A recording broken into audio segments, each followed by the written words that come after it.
จะทอดได้กินตอนนั้นคือเข้มแท้เข้มแต่ได้ว่ะต้องใช้น้ำปลาฮะใช้น้ำปลาใช้น้ำปลาลายเลยโอ้ยแต่รีวิวมันรีวิวมันจ้างเยอะซีเลยเพิ่นเห็นเจ้าน้ำคลิปอ้ายเห็นเลยบอลลี่ไปเข่าริมาดเมื่อคืนนี่อ้ายเพิ่นเลยว่าฝากปลากระป๋องไปให้น้องสายฟ้านี่ที่เพิ่นอยู่กัน2 คนนะว่าซั่นแต่ก็จังว่ากันดอกแต่ถ้ามีแต่บอลลี่สิหาไม่หาตอกมาก่อนเดี๋ยวสิไปเบิ่งรายละเอียดโตเฮือนเฮาชุดเลยบอกผมชุดเลยบอกมันมี3 เม็ดนึงนะแต่ละเม็ดน้อยดึงชุดเบิ่ง3 เม็ดเฮาใช้3 เม็ดบ่เลยโอเคเป๊ะเลยแล้วเขาแทกตัวนี้เป็นอีกก็ได้3ถูกต้องแหละ6 คูณ 9ดึงบิ๊ก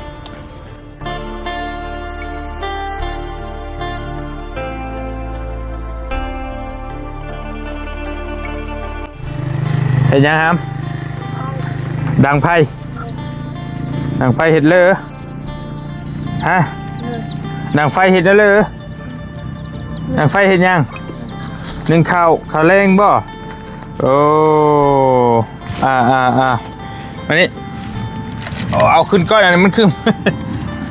เอาขึ้นอีกได้บ่เอาขึ้นสูงๆรถโอเคแล้วไงเสียไม่ใส่คอจังวะกับไผ่เด้กับไผ่กับไผ่บ่เห็นบาดมาเอาข้อเสื่อมาครับจูไฟ1 ข้าว1 ข้าวเป้าไผ่บุญทวีไปใส่เกาะไปมะขามไปเอามะขามบ้านนี่หน่อยพอดีกินนี่เห็นทีมงานอยากกินมะขามบ่สั่นบ่ย่าเพิ่นอยากกินมะขามก็เลยให้น้องเพิ่นไปปีนต้นมะขามก่อนพี่น้องเนาะ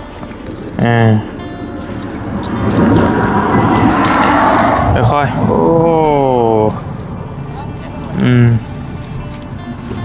อุ้ยดับได้กินข้าวกับยังไงนี่ยังโม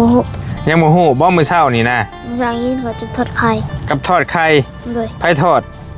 เองจะทอดเองเจ้าเลยโอ้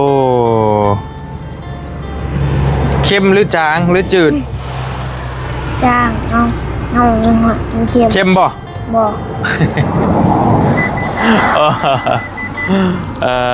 เดี๋ยวหน่อยจะทอดได้กินตอนนั้นคือเข้มแท้เข้มแต่ได้ว่ะต้องใช้น้ำปลาฮะใช้น้ำปลาลายเลยโอ้ยแต่รีวิวมันจ้างเยอะตะกี้ย่อมันจะกินเค็มจนทวีพี่น้องทักทายสบายดีกันยามช่วงแรงๆพี่น้องบรรยากาศว่าเป็นยังฟ้าหลังฝนตกกันที่ทำนี่ก็ได้ตกเลยน้ำไหลลินคือเก่าโอ้ทานยังสำเร็จบ่ทานฮะเลยมื้ออื่นนึงเที่ยวเฮาก็แม่นอยู่เพื่อนได้ฮะมื้ออื่นเฮาอยู่มื้ออื่นเฮาสิไปคนเขาจับไปเขาวิชัยไปคนเขาน้ำบ่าวต้วนบุญทวีไปน้ำเจ้าเด้มื้อนะอันลงหันบ่เลยนั่นแหละบ่ต้องไปผู้เดียวเฮาอยากเติมเงินเน็ตเจ้าอยากเติมเงินเน็ตเลยเพิ่นจ้างบ่เลยเท่าไรเติมเงินเน็ต10,000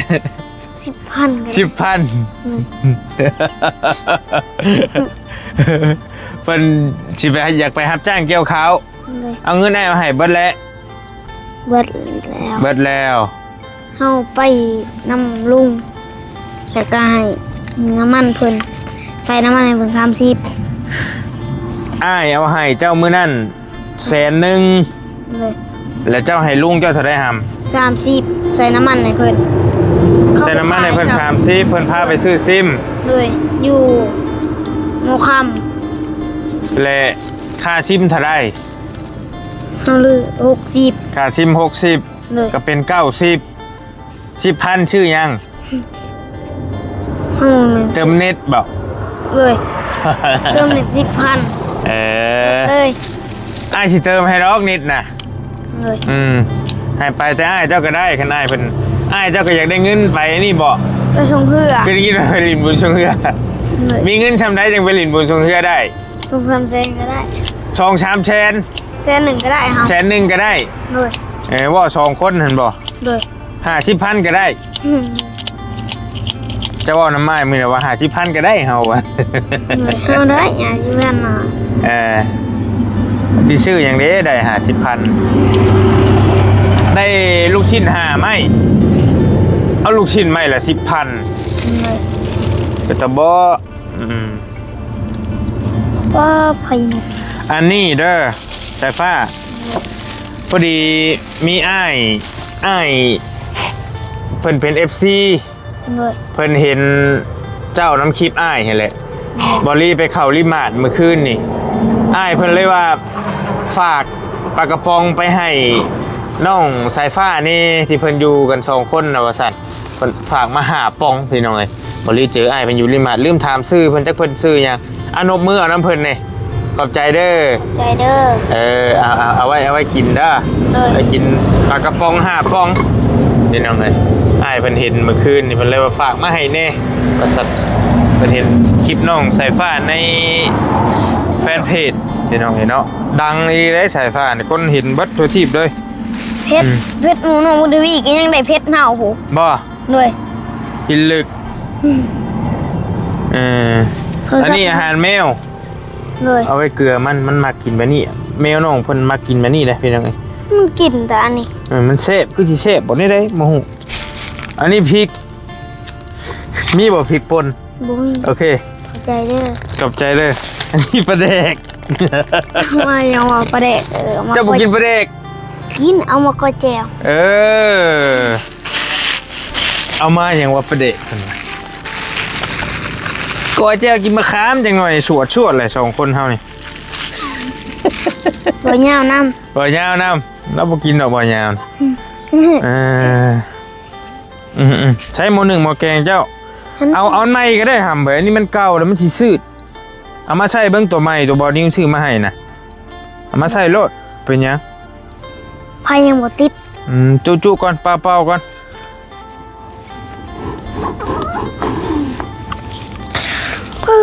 หลายคนแบบตัดผมไม่รอเลยว่าสันน้องสายฟ้าว่าสันหัวเกี่ยงหัวกล้วยพี่น้องไง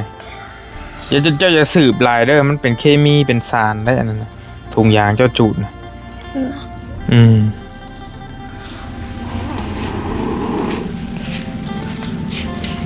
เอาพี่น้องบรรยากาศค่อยคำลงแรงบรีกะ 4 โมงแม่นบ่ 4 โมงบรีมาถ่ายคลิปถ่ายทำอยู่เพื่อนน้องสายฟ้าน้องบุญทวีคือเก่าพี่น้องเอ๋ยมาเยี่ยมยามถามข่าวมาคุยเรื่องเล่าต่างๆที่มันเกิดขึ้นอยู่กับน้องๆเพื่อนพี่น้องเพราะว่าเป็นเคสหนึ่งที่ตอนนี้พ่อแม่พี่น้องกำลังให้ความสนใจและก็ติดตามกันค่อนข้างหลายเฮ้นะพี่น้องเนาะถือว่าเป็นเบอร์ 1และในช่องบอรี่ตอนนี้ที่เพิ่นติดตามอยู่แล้วก็ค่าสร้างที่บอรี่ไปถามเพื่อนเพิ่นนี่แหละคือหลังนี่แหละพี่น้องบอรี่เตรียมสิขึ้นหลังคาให้น้องเพิ่นแต่ว่าตอนนี้ค่าสร้างก็ยังบ่ทันพอเด้อพี่น้องเด้อเพิ่นอยากได้น้ำ12 ล้านกีบพี่น้องค่าสร้าง นุกบัดนี้หน่อยถามดูพ่อ 12 ล้านหรือว่าประมาณ18,500 บาทประมาณนี้ค่าสร้างเฮ็ดเฮือนน้องเพิ่นแล้วก็จังว่ากันดอกแต่ถ้ามีแต่บอรี่สิหาไม้หาตอกมาก่อนเดี๋ยวสิไปเบิ่งรายละเอียดโตเฮือนเฮาจังหน่อยว่ามันเป็นแนวใดจังใดก็จังว่ากันว่ามันจักแมทแท้นะไปเบิ่งก่อนเพราะว่าอยากลืมเลยเอาเลยก็ได้จักสิแม่นจักแมท คือเก่าอยู่ ฮะ คือเก่าอยู่บุญทวีอยู่ เก้าโยก ตอนนั้น เก้าโยกจักแมทแหละ โอ้โห เก้าโยกเพิ่นว่าเก้าโยกจักแมทแหละเก้าโยก ป้าหอนแห่งอรีไพบ่ได้หอนเกินต้าน เจ้าไปทมท่านนะให้เจ้าปล่อยให้ช่องมันลุกนะครับ เนี่ย มันบ่มีช่องลุกมันบ่ได้เด้จังซี่ก้อนกุ๊บ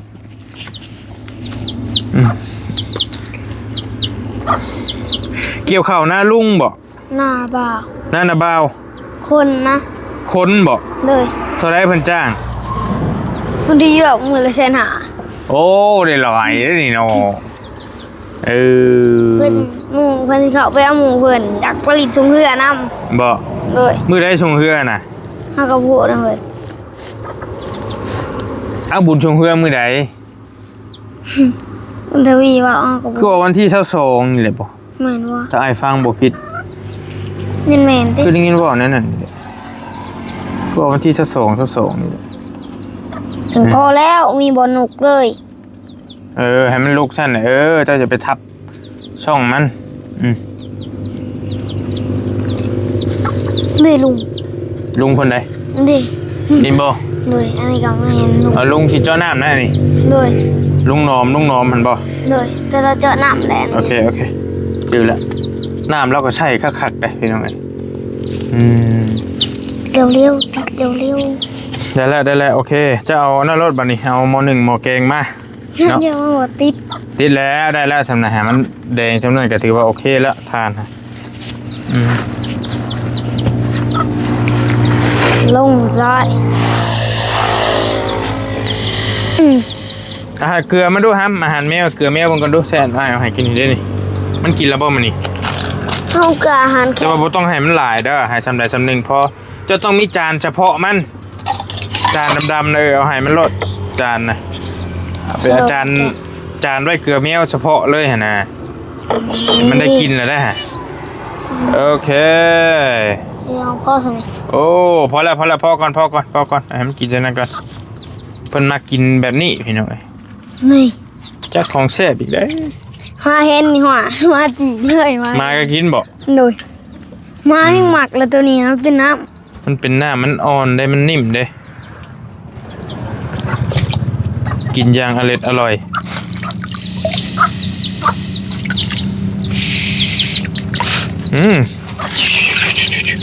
ไก่ก็สิกินน้ำกันบาดนี้ว้าวจะไก่จักแมวเอาหม้อ1ไม้รถเอาคือมียานะยาไอ้บ่ ำโดย ไอ้ ยาบุญทวี ยาชื่อให้นะที่นี่ เลย ไปแล้วก่อนทำมันหิงก่อนใช้น้ำอยู่ใช้ล้างน้ำอยู่ใช้ กอก อยู่น้ำก๊อกโพะนำจะเอามาสิออกติดมันเก่า โอเคเอโคฮึบ พ่อ ฝนตกบ่ เลย ย่างไปย่างมาไอ้ว่ามันเหลืองก็ได้หำไปเข่าเจ้านี่มาเห็นกันเรื่อยๆปัจจิชุกเลยได้นี่ฮะนี่อู้งามเลยพี่น้องเอ้ย นี่น่ะ ฮะ นี่น่ะ โอ้ เป็นไหวเห็น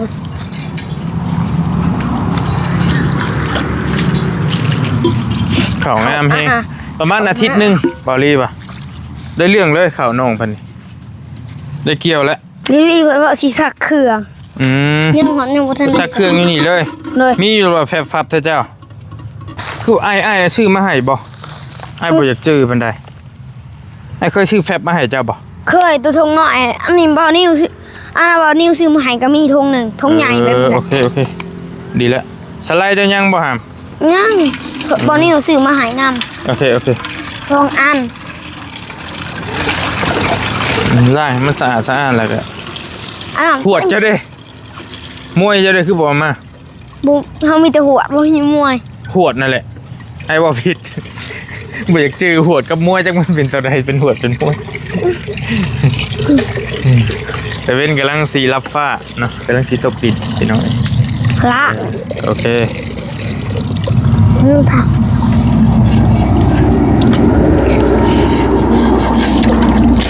ใช้น้ำลายก็ได้ล้างก็ได้เฮ้ย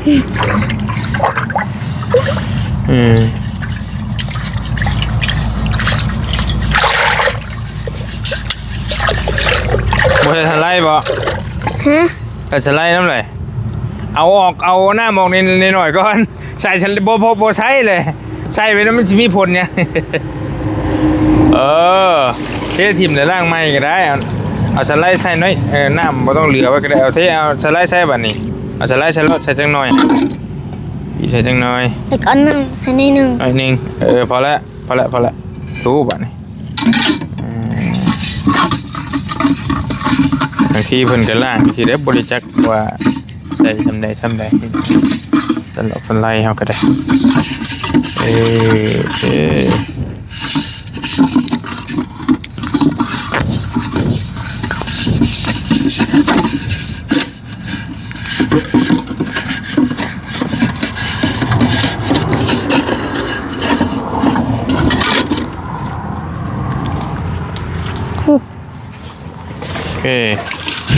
บ่ถึกใช่บ่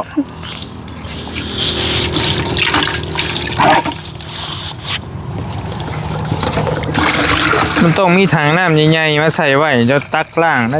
บ่มีถังเฮ้ย นั่นที่ทางน่ะเฮาเนี่ยท่านเอามา มีแล้วบ่ มีแล้วแต่เฮาสิจังสิเอามาสูบ มาสูบไว้เลยมีโอมีบ่ มี โอ้มาตักล่างออกใครอันนี้แบบนี้มันบ่ไหวเจ้าต้องเที่ยวหยุ่มจะจังได๋ขึ้นอีกไงจังหน่อยฮะมันก็บ่ร้อนคือเก่า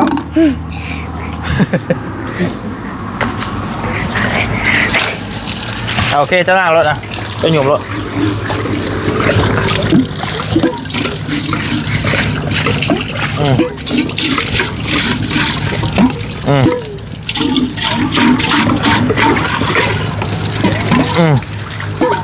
เฮ้ย สูบน้ำมาข้างพอดี บ่ต้องใส่หลายข้าวอุ่นข้าวเย็นบ่เลย1ข้าวไหม้ หนึ่งเข้าใหม่เลย ข้าวไหม้ก็ได้จังหน่อยก็ได้แล้วโอเคได้แล้ว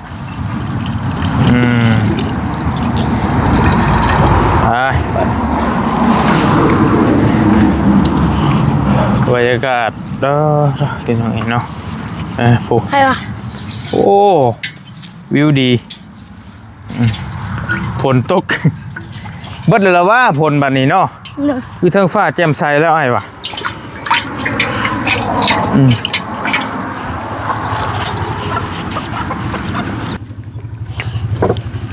เอาเข้ามาใส่1 ม.1ไม่อันนั้นมันเก่าแห้งละหมอคนตัวนี้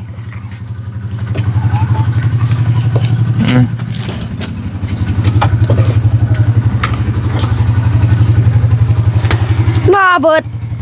มันยังเบิด งานแมว อาหารแมวโอ้มันหิวอะ เกี่ยงเลย ไก่ก็ยากแมวก็ยาก เขาเย็นมานะขึ้นมา กินน้ำกัด เกี่ยงเลย ไปล่างนี่อีกเท่านึงบ่ เลย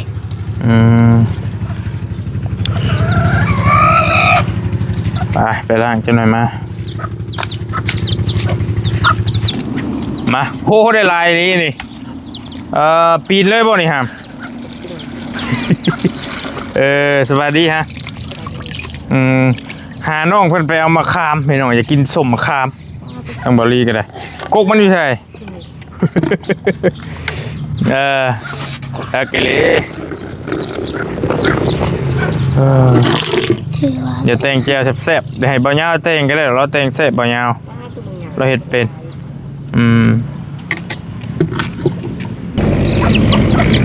มา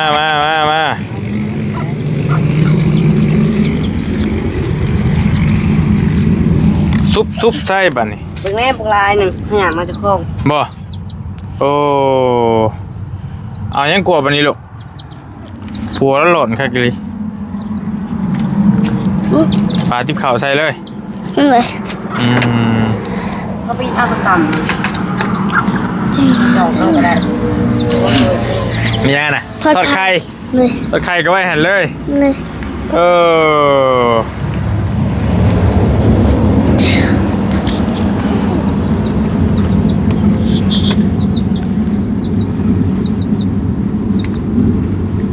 เขาเย็นเพิ่นตัวนี้เขาไหม้นี่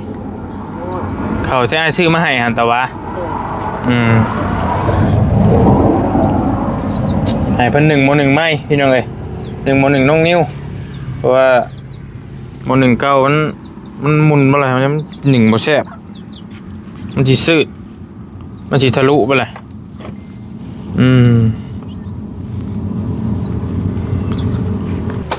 ป้าไปนี่น้ำไม้นี่มาเบิ่งเฮือนขนาดเฮือนเจ้านี่ไป ไม่ทำชิปก่อนนี่ ขนมบ่ เลย โอ้ นั่นเก็บไปซ่อนเองซ่อนเอง ขนมไปซื้อมาฝากนะ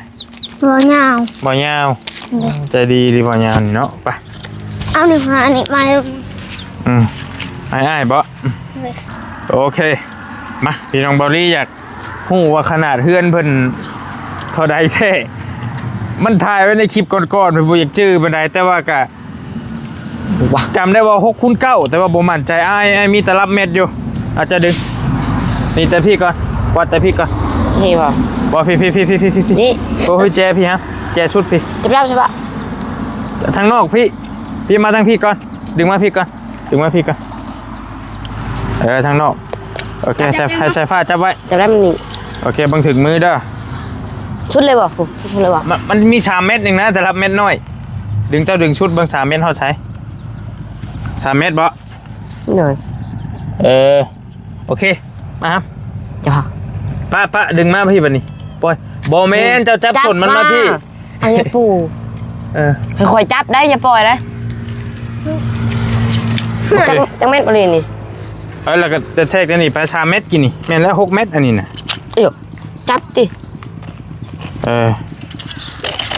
โอเคแม่นบ่ เลย โอเคเป๊ะเลยแล้วเขาแทกกันนี่ไปนี่ก็ได้นี่จับแต่ส่วนนี่อย่าปูมันมาแต่ใส่เอาแต่วัดได้ จับ โอเคจะมาจำห้ามใส่ฟ้าจำนายพี่ก็ได้ยังมัน6พี่ครับกลางพี่ก็ได้ตัวนี้ก็ได้แต่ลึงมาพี่ย่ามันอันเดียวกันชัวร์อันเดียวกัน จับ โอเคจับได้ครับเด้อก็9เม็ดนั่นแหละแม่นแล้วถึกแล้ว3แม่นถึกแล้วจะดึงมาชนมันมาไปนี่ครับพี่มาจับพี่โอเคไปดึงไป3ถูกต้องแหละ6คูณ9ดึงอีกสุดเบิ้งถูกต้องแล้วพอบอลี่แจ้งสร้างคนไปแล้ว6คูณ9มาแทกเบิ้งให้มันแน่ใจเห็นนะว่าพอบอลี่ที่สร้างใหม่มาแล้วยันมันผิดพลาดยันมันเกินมันยังก็จังว่ากันมาเบิ้งตัวเฮือนขนาดเฮือนกะมีอันนี้ทำไปมันพลาดน้อยหนึ่งพอเจ้ากอนี่ตัวเลขพอเจ้าเพิ่นว่าสิเฮ็ดแนวใดเพิ่นคือกออ้อมเบิดเลย เรายัง เจ้าก็บ่จักติ พื้นที่ห่านแปลงหลุดเลย เพิ่นสิเฮ็ดห้านแปลงรถเลยบ่ว่าสิเฮ็ดห้านอยู่ในเฮือนนี่ พื้นที่ก็ตอนนี้เฮ็ดห่านขายขนมทางนี้เป็นของเพิ่นเลยจะบ่เฮ็ดห่านแปลงหลุดอยู่ทางหน้า เอาความหมายเราสิกอออกอีกบ่ใจแล้วฮะ โดย คืออ้ายหั่นอันสิเฮ็ดแนวนี้ตัวนี้แหละคันตามแผนตามแบบเพื่อนมันต้องได้ทุบออก โดย ห้องนึงนี่อันนี้เอาออก โดย กั้นเอาแต่พอนี่อันนี้เป็นโซนเจ้านางลิ้นนะตัวนี้นะกระเทิบออกน้ำมันในนางลิ้นห้องนึงอันนี้แล้วทางในหันเป็น2ห้อง โดย นี่เป็นห้องโถงทางเข้าอยู่นี้ โดย แล้วก็มาเลยมันต้องทุบออกนะพี่น้องมันจังได้แบบมันเฮ็ดแบบเฮ็ดโมเดิร์นเฮ้ยคือว่าแบบใดแล้วบ่มีแบบให้เบิ่งเนาะแถวนี้ก็ได้ไอ้ลืมแล้ว เสียวติดรถไว้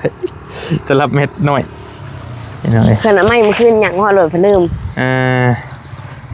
มันผิดแบบนึงแต่บ่เป็นหยังเฮาที่ทุบออกก็ได้บัดเลยเพราะว่าห้องนึงนี่เป็นห้องนางเล่น โดย และ2ห้องน่ะเป็นห้องนอน แล้วมึงมีจึง อันนี้จะปลูกหยังอันนี้ แรงโมก ปลูกแล้วบ่ออกแล้วบ่ ออกเลย ออกแล้ว ออกไวแค่ว่า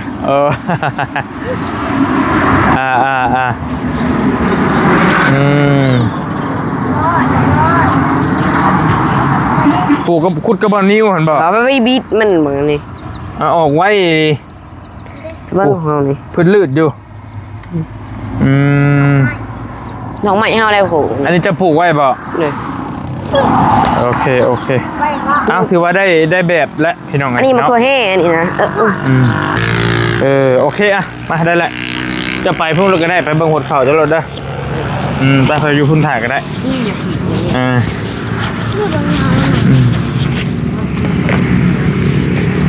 พี่น้องนี่ถือว่าแบบเพื่อนน้องเพิ่นนี่ก็บริสิเฮ็ดคือเพื่อนสเตลที่เขาเฮ็ดทั่วไปให้แหละแต่ว่าอันนี้น่ะเป็นห้องนั่งลิ้นห้องหนึงนี่เป็นห้องนั่งลิ้นแต่ว่าสิเอาออกตอนนี้มันถ้าบ่ออกมันก็บ่ได้แบบมันแต่มาสิปะไว้เลยก็ได้อยู่แต่ว่ามันก็คือเป็นวัดใดวัดหนึ่งพวกนะเราได้ก่อครับแล้วถ้าเราบ่ออกก็ปะไว้สิเลยก็ได้คือกันพี่น้องแต่ว่ามันก็สิบ่ได้แบบมันก็สิบ่งามนะเอาสิเฮ็ดเป็นทางขึ้นอยู่หั่นเลยก็ได้พอบริสิเฮ็ดก็เกยออกมาทางนี้แหละเป็นแซกลงมานี่แหละเป็นอยู่พุ่นน่ะเป็นหม่องนั่งลิ้นก็โอเคอยู่พี่น้องเฮ็ดคือเฮือนเฮาเคยเฮ็ดนั่นแหละ2ห้องน่ะเป็นห้องนอนนะอีกห้องนึงน่ะเป็นห้องนั่งลิ้นเพราะเฮือนน่ะมัน3ห้องเด้12ต้นเนาะพี่น้องเอ้ยโอเคบริก็เยี่ยมน้องๆเพิ่นแล้วก็มาวัดขนาดเฮือนขนาดซานเบิ่งตื่มเพราะว่าเดี๋ยวสิได้หาสั่งไม้สั่งตอกมาจะมันผิดพลาดบัดแหละพี่น้องเอ้ยเนาะอันใดๆก็จังว่ากันขอบมุกขอบใจขอบบุญขอบคุณในไลน์เนาะทางผู้ใหญ่ใจดีแล้วก็ทางอ้ายคนนึงเพิ่นส่งปลากระป๋องมาให้น้องเพิ่น5ปองเพิ่นเห็นบริในมินิมาร์ทเมื่อคืนนี่เพิ่นฝากมาแล้วก็บริได้ให้น้องเพิ่นเรียบร้อยแล้วเด้อเนาะมีแต่เฮือนน้องเพิ่นนี่ก็ยังขาดค่าสร้างนั่นแหละพี่น้องเฉพาะชุดหลังคาได้พี่น้องแต่ว่าชุดลุมนี่ก็ยังเบิดเลยยังขาดหลายเติบอยู่แต่ว่าเขาจะเอาหลังคาก่อนชุดหลังคานี่ก็ได้ราคามาแล้ว 19,000 บาทตีไปง่ายๆเนาะเฉพาะค่าสร้างแต่ไม่ตอกขอกตาก็จังเบิ่งตัวจริงอีกทีนึงว่ามันสิเบิดหน่อยหลายซำใดอยู่ดีมีแฮงโชคมาร่ำรวยบ๊ายบายเจอกันใหม่พี่น้องโดย